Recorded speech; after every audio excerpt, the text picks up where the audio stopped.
accurate nga po ba ang display sa ating panel port sa fuel consumption? So dito po natin malalaman kung accurate po ba talaga, kasi sabi dyan sa ating is 38.1 at sa huli nag-iiba yan. Okay, so full tank natin.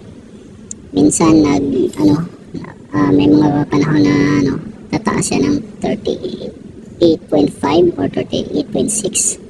So ganun. So ngayon, para malaman natin ang actual talaga, ito ang gagawin natin.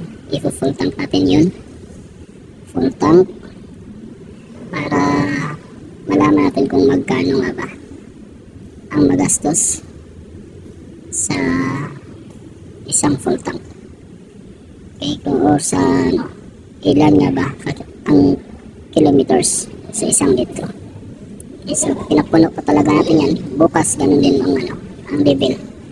So 183, 3.5 liters. So yan, zero natin ang trip 2 nito. Ayan, zero. So ngayon full tank na naman natin kasi kinabukasan na ito. So try natin para malaman natin kung magkano nga ba.